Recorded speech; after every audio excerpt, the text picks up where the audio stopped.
All right. Yes, we are here with our next discussion panel, and that discussion panel, of course, will proceed with the same questions. For example, projections of fire safety and civil protection. Those will be two subjects we will begin with. And please welcome back Colonel Mārtiņš Baltmanis, one of our speakers today, with one of the most significant speech. Then we will have also health, safety and environment specialist from NESTE Latvia, Imants Barons, also joining in. And we will continue on the things we've been talking in the second part of our conference. And we would like to hear, for the beginning, what are your projections of fire safety and civil protection? Normally, in tech conferences, that would sound like, what is the next big thing coming up? So, what will everyone be talking about in a year on this conference? So, what is the thing? Yeah, each of your areas, please. I represent both areas. Oh yeah, You're perfect for this discussion panel. Okay, I will start with civil protection, maybe.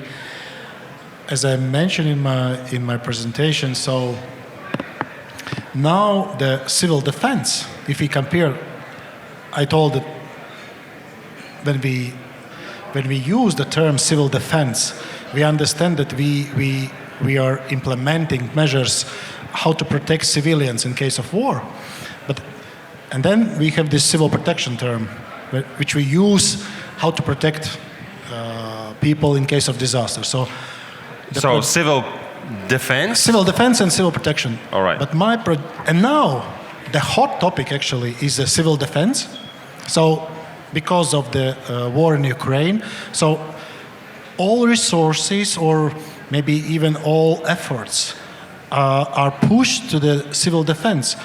But my projection would be that we have to find the balance, not to involve all resource to the civil defense and forget about the disasters, because disasters will happen, definitely. We will face the disasters, we will face the accidents, so we can't direct all the resources to the civil defense side and invest everything in civil defense by forgetting the civil protection and response or prevention of the disasters. So I think there should be a balance, and also, as I mentioned, it's a kind of synchronization or harmonization of the resources and use the same resource for both sides. So for defense and for the protection. So, but in your position at this point, you feel like there is this disbalance? I feel the pressure from the society, and I feel the pressure from from separate politicians, that we need to move to this direction more, maybe. This is one. But the second, again, maybe this also the awareness. What does it mean? What does it mean, this defense? Do we really, or comparison, for example, with Estonia and Lithuania, don't compare it, because the content, for example, is completely different. If we talk about the shelter, for example, in Finland, then we can call it the civil protection shelter. If we talk about the shelter in Estonia, it's completely different approach. It's not the same, actually. And if we see, let's invest everything in shelters and forgot about the disasters, this is my worry, I would say, and suggestion, balance these things. All right, so there are some popular meanings or popular ideas you would like to have more balance within. All right, thank you. All right, let's move on to Neste's experience. What is your feeling? Well, my personal opinion on this is that actually I would totally agree with Colonel? Yeah, exactly. That sometimes this pressure from society comes and we forget about other things that are even sometimes more meaningful, so that we would keep our assets safe, keep our people safe, And we cannot forget about that, and we always have to see the bigger picture. That being said, this culture in every company should be there. That actually the safety and also fire safety is important. For example, in NESTE we have the practice that we start each meeting with a safety moment. So during this safety moment, we take a look where is the closest fire extinguisher, where is the closest emergency exit, so where is the gathering point. And even if we have some meetings outside of our premises, we actually invite the people to tell a bit more so that we would be prepared. Imants, you've been assessing the room before you came to the stage, correct? Because that's what you do. Yeah. So, give us instruction, and let's start the meeting as you do. So, here are your colleagues coming in, and let's do the meeting, the beginning, how it would go. Imants, please. Ladies and gentlemen, this is a safety moment before we get started. So please be aware at any given time your positioning in the room. The emergency exits are located there. The signs are up on green. The closest fire equipment is right there. If this discussion will get heated, we might need it. So have a safe day and safe meeting. Wow. Now we're talking. And I even didn't notice the fire extinguishers. Extinguishers. They are there, and they are there. Yeah, that's why you're a specialist. So, by the way, another thing is, okay, what is your priority, top priority? We talk about our fire safety in, maybe, I don't know, what about in your case, but your priority as a specialist right now in these times? Informing people, actually, because if we have knowledgeable and experienced people on site, then we actually have a chance to have our resources and people safe. If people on our sites are not knowing and not aware, no amount of technical support will sustain us. So it's still information? It's culture, it's sharing of information, and it's training, of course. Drills after drills. Márton? I would join to this topic with maybe a funny and interesting story which happened with me, and it's related with using. You are showing that there is the fire extinguisher, and people, they run out and nobody will utilize it normally. So I think it's also our task to maybe take the effort in the school, already in ground school, and teach the students how to use a fire extinguisher like you have there. I tell you an easy story. 2 years before, I was welding steel construction on a house, on my house, and because the installation team didn't prepare it correctly, not welded on the floor, so I had to weld it on the polystyrene insulation, you know. So I said to my son, 12 years, you come with me up, you climb with me, you hold the fire extinguisher, this is the way you have to utilize it, okay? And if it catches fire, you know what to do, I show you, yeah? Yeah, father, yeah. I was welding, and it caught fire. And I said, come on, do! And nothing happened. I had to take off my helm, take out the extinguisher, and do that. So once in the lifetime, in the ground school and the school, people should be taught, I think, to this. It's nice to have, and not only there. If I look in front, there is a lot more all around. So I think this is my point. So it's not only about talking about that, showing it, but also using it.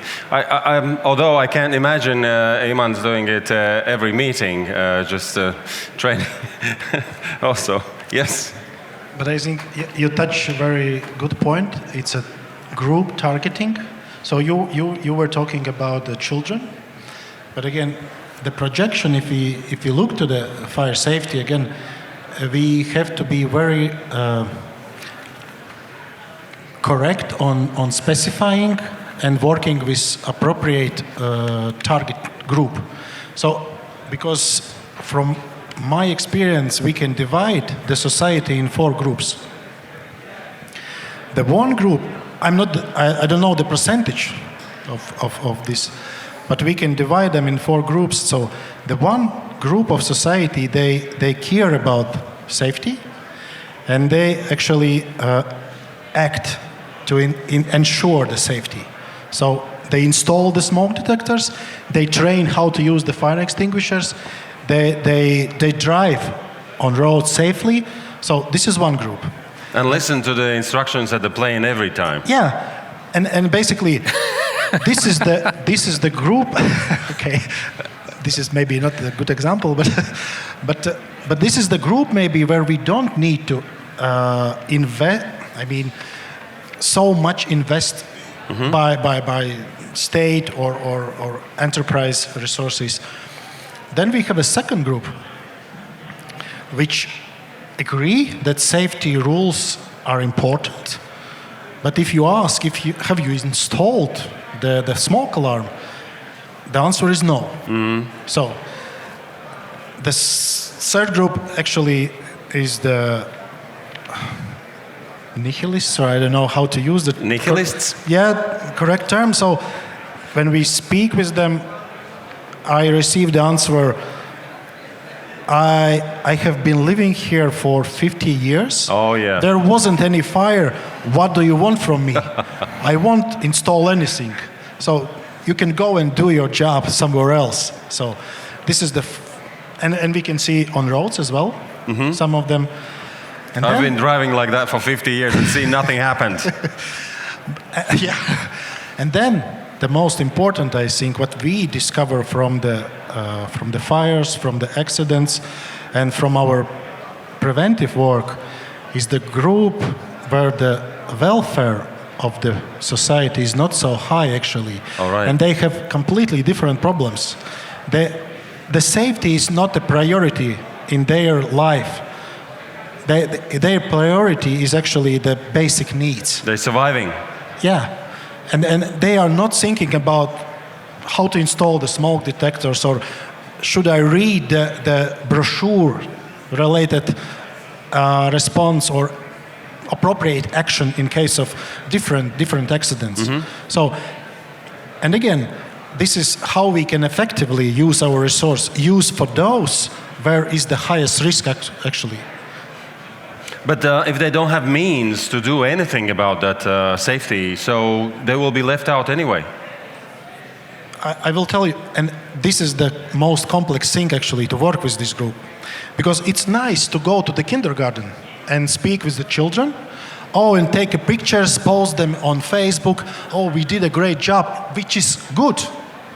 But it's easy to speak with children, it's easy to speak with people who care actually the safety, and they are listening, and you have a uniform and you bring your protective clothes and they can try helmet and stuff like this. So this is fun and this is good.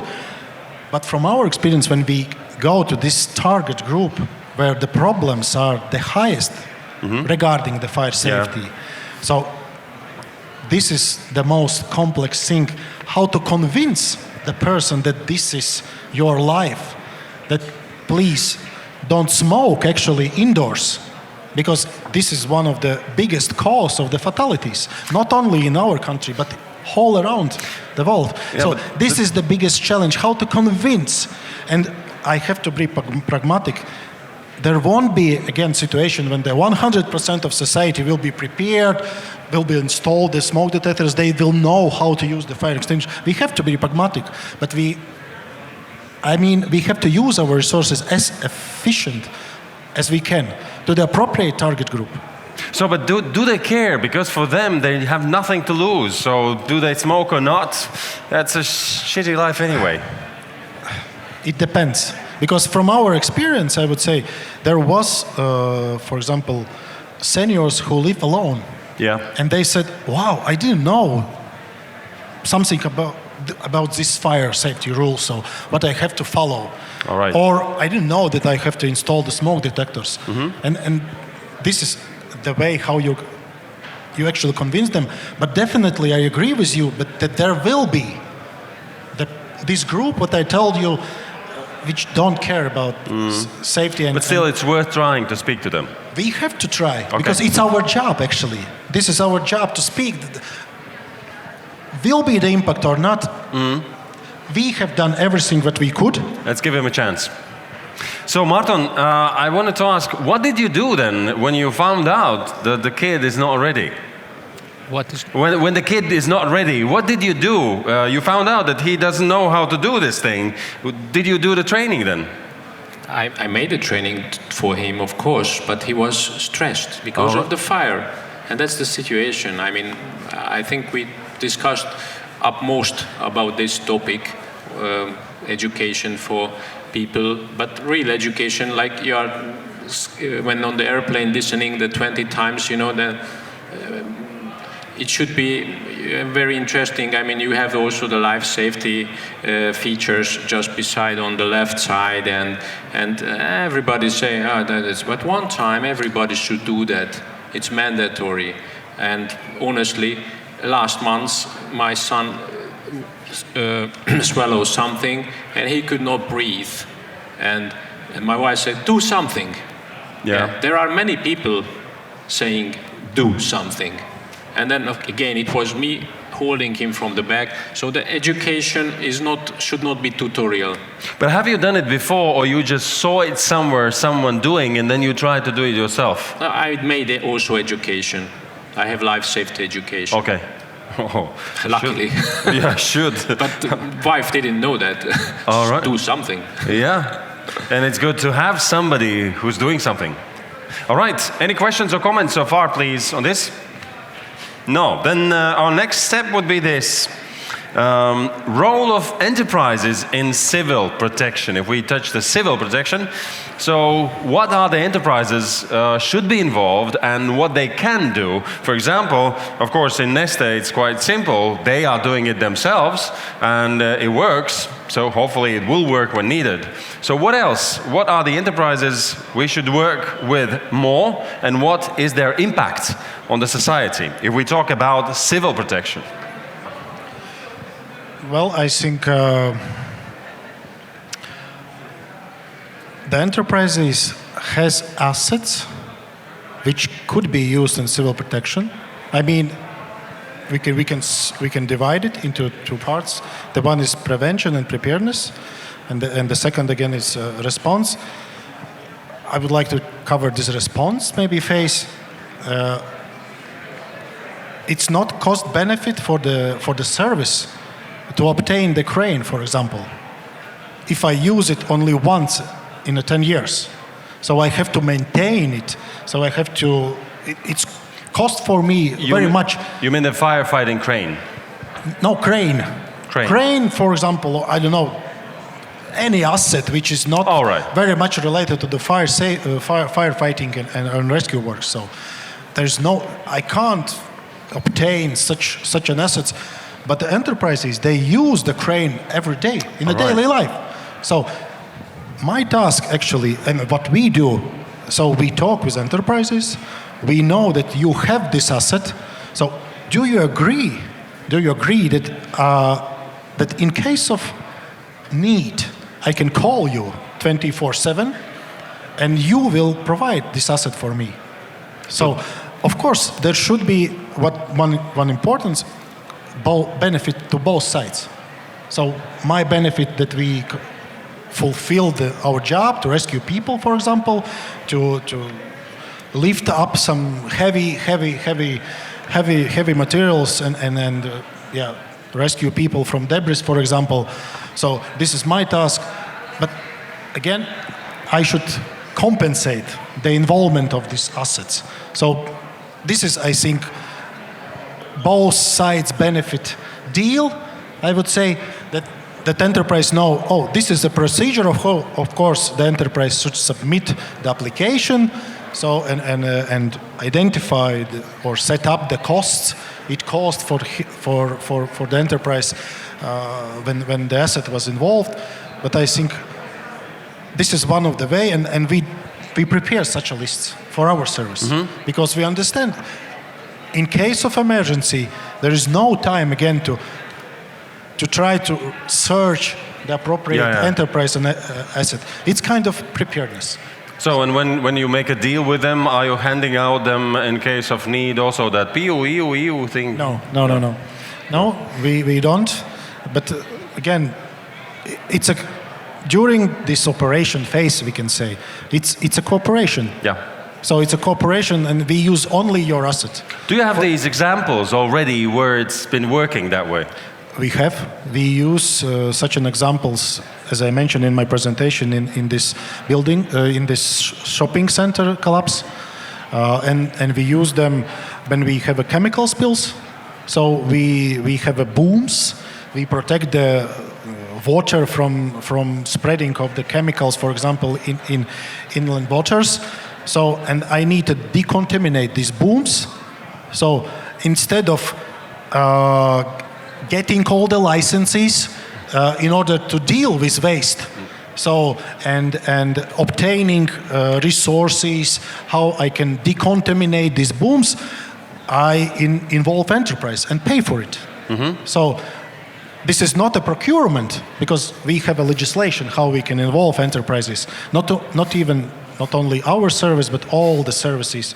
So, and then this is not a procurement procedure, but simple procedure how we can involve enterprises and then pay for their resources actually and costs it made for them during this so operation. You have also a calculation which shows that this is better model than to have it all yourself. Yes, because I need it maybe once in a year.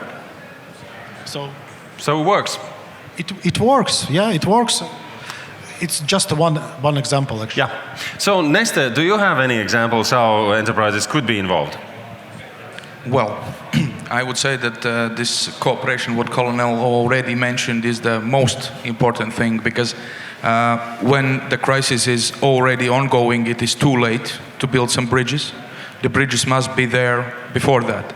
And this cooperation and this understanding of resources, this asset management beforehand, it is very crucial. For example, for the aquatorium of Daugava, we have prepared already some assets because we are doing operations there. And not just us, but other enterprises as well. Mm-hmm. And so this cooperation can sustain us much better. That actually we are making one bigger plan, which works well, and we can already promise the assets will be there when the first responders arrive. So they don't have to think about logistics at that point when they come to our aid. And if Colonel touched on this emergency response, then I would like to touch upon this preparation as well, because when it's even our own facilities, you always have neighbors. And sometimes in chemical industry, if situation get out of hand in your site, the other neighbors are in danger.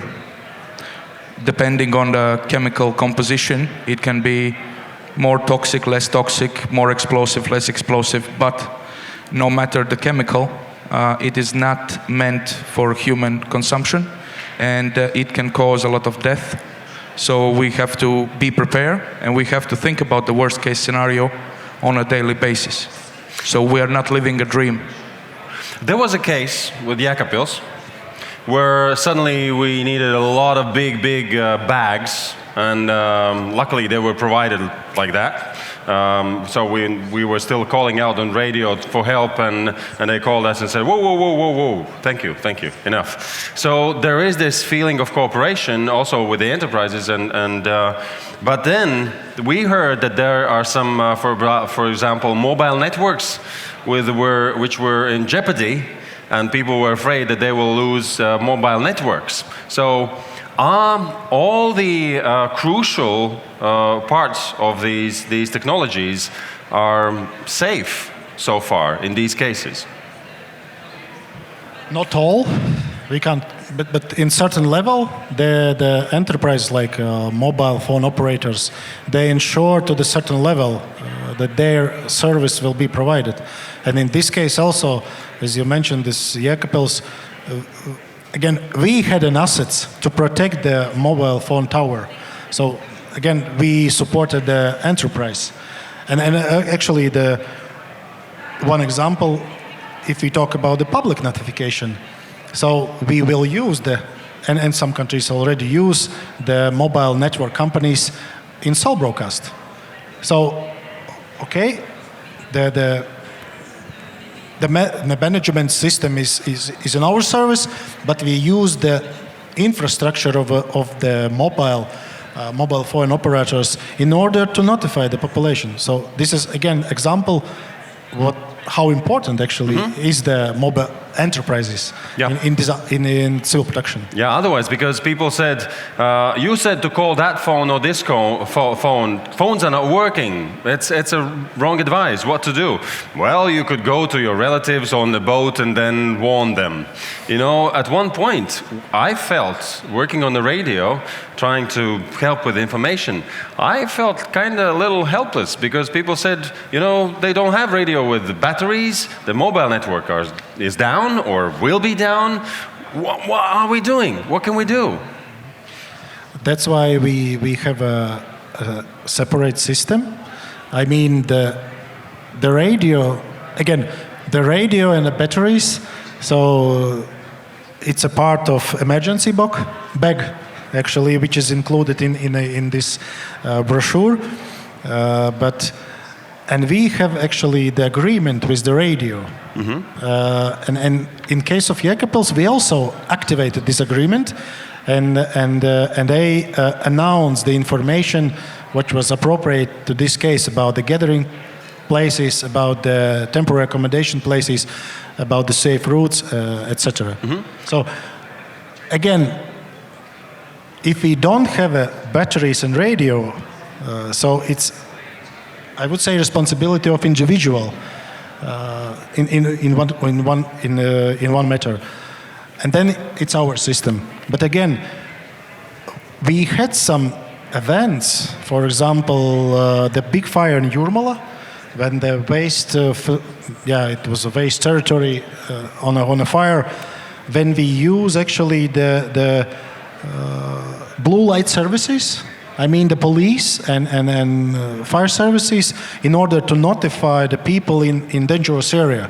I mean manually. Locally, without any automatic devices, but because this area was not so big, and it's faster to reach directly actually the people who are in danger and notify them what is happening and what you have to do. So you were around going with loudspeakers? Yes. All right. A very simple way to do it. All right. Mārton, listening to all this, is there anything to add? Honestly, the three topics which we discussed, this civil defense and sharing the enterprise assets, is not where I have more experience, so I have nothing extra added to this thinking. All right. Then let's move on to our last question. What more to do we have to achieve zero fire-related incidents? So what are the steps? What civilians can do, what institutions can do, what enterprises can do to achieve zero fire-related incidents? You mentioned 4 groups. We more or less understand what we are talking to whom we are talking and trying to do. Is there anything else, or is there like a low-hanging fruits here? I think the question is too ambitious. Because I don't know any country where there is a zero fire level. But I think what we can do more, what we will try to do, it's a self-declaration system. So where, again, I don't think that it's going to work to the 4th group, but it's about how we use our resources. And we trust enterprises, we trust the citizens, and they fulfill the very simple template about the fire safety in their infrastructure, depending on the use of the infrastructure. So if you have such kind of infrastructure, so the questions will be related to such kind of infrastructure. If you have a household, you have less questions, but then according to our methodology, the self-declaration system, by clicking I have or I don't have something related to fire safety systems, it calculates the risk level in your infrastructure. And household.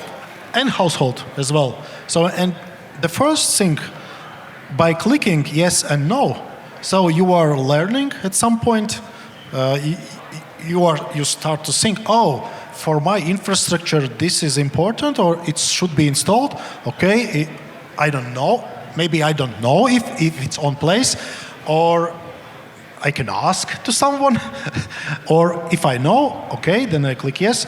So we are learning. So because obviously we understand that the owner of such infrastructure, it's not specialist in fire safety and so on. Yeah. So and the same in the household, individual. Maybe he or she is I don't know, the bus driver or something else. So and there is no specific knowledge on fire safety. So again, it helps to start think about fire safety, and if everything is good, so we have to trust to the enterprise or to the individual, and don't spend or don't allocate our resources to these infrastructures or households, or we can see particular picture of the fire safety risks in particular geographic territory. So are you talking that would be online thing where you just check in and do the checklist? No, it's not quite online. It's a checklist, and then the results is gathered, and by our methodology, the one is the risk in particular infrastructure. The second, we see what is the situation with fire safety in particular district or city, and then we can start to think, oh, all the, I don't know, for example, schools are red. From the perspective of the fire safety. This means that we, in this particular territory, we have to do the preventive works only with the schools, or we see the particular sector which is in danger from the fire safety perspective. So again, we use with the data and with the trust to the society and to the enterprises, we use our resources as efficient as possible. All right, so it's a little checkup. All right. Let me give you some interesting thoughts to this topic. Well, 0 fire cases to reach. If we would live in an ideal fire safety world, then there would be no oxygen, and then there will be 0 fire, and of course 0 life. So this is very hard. But I think we should rather a little bit scratch about fire cases number. I just brought you some interesting numbers to make some new thinking. It's about Hungary last year. It's industrial fire cases 635, agricultural 3,075, domestic 7,696. But what is the meaning that we had more than 10,000 fire cases of wildfires? Wildfires? Wild forest wildfires. And this number duplicated in 1 year.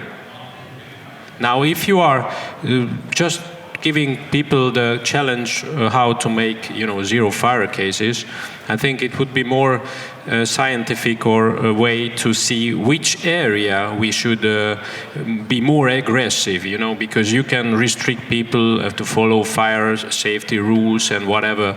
But if the wildfires are growing that speed, I think the main focus should be on that. And honestly, last week I was on a very similar fire safety expo seminar in Czech Republic. This one is much better organized. To the organizers. But I had the fire marshal, maybe the same position like you, was holding a presentation about the Czechish. Last year there was a huge fire case in near to the German border in Czech Republic in the summer, July. And I met my partner, Czechish partner. I visited them then after the conference in Jihlava, which is 250 kilometers away of this, and then I explained them about what I heard, how challenging was that wildfire to put out.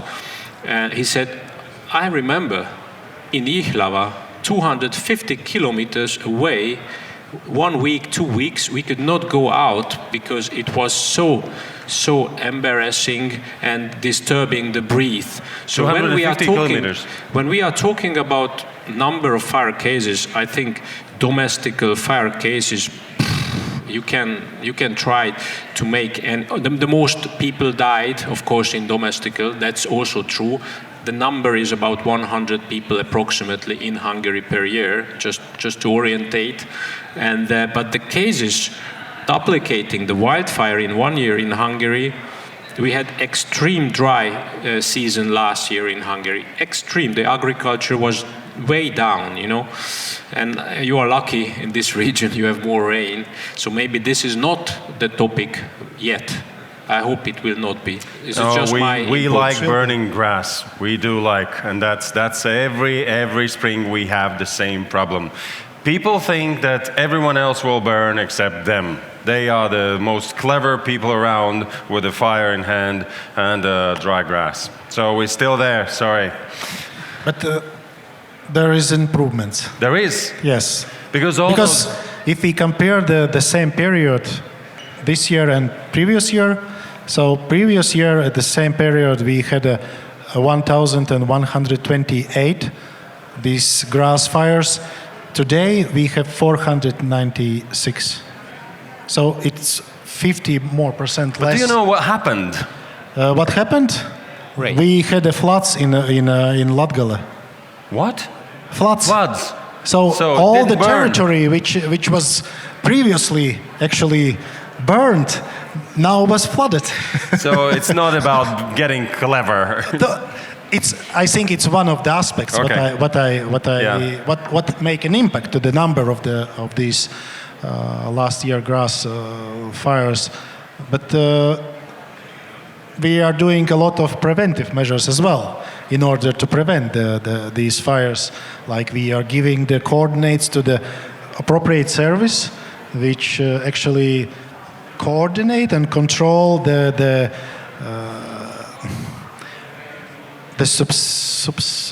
I don't know exact word in English actually. So the farmers, they receive the money if they appropriately farm their meadows, and if there is a last year grass fire, we give this information to this competent institution, and then they don't get this extra money for the farming. So and of course a lot of information campaigns regarding this about.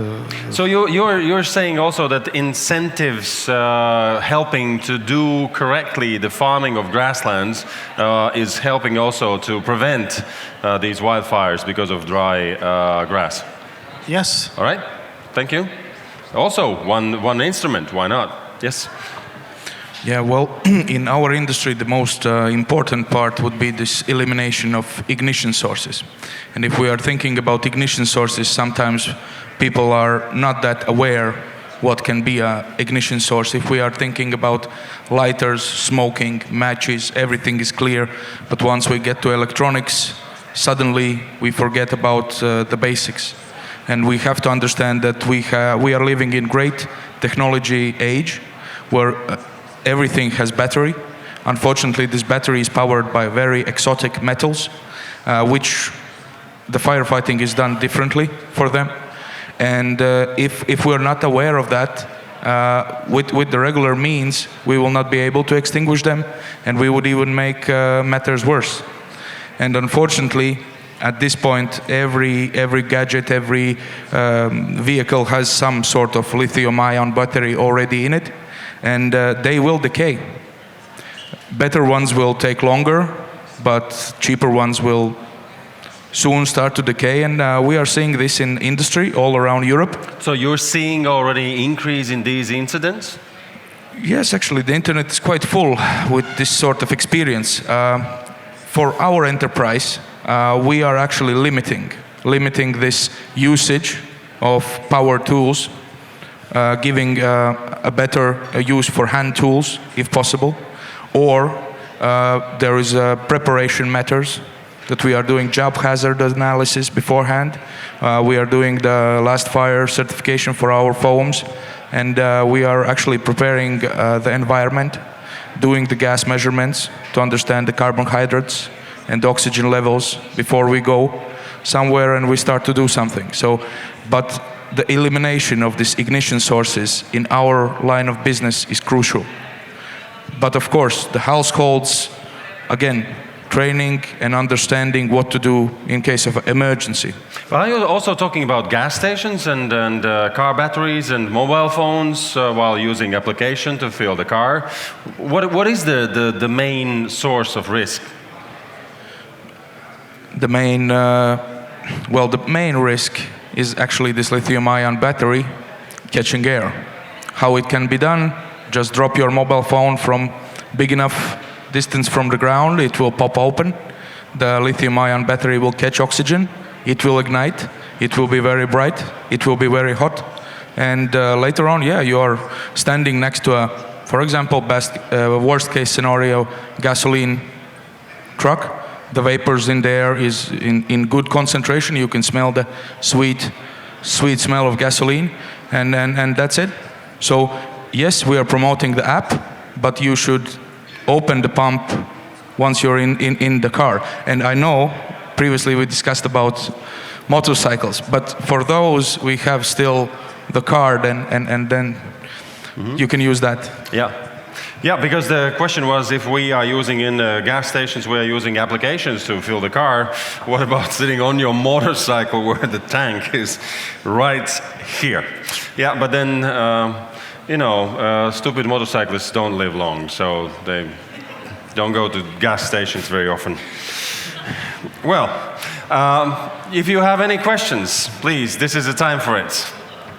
Anybody? Then, gentlemen, thank you very much for your time. You're welcome. Welcome. Ideas.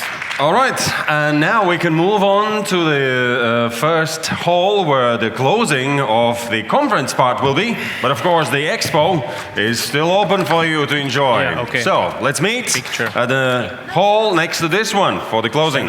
Thank you. Yeah. And by the way, there will be some prize-giving events, like lotteries. Don't miss them.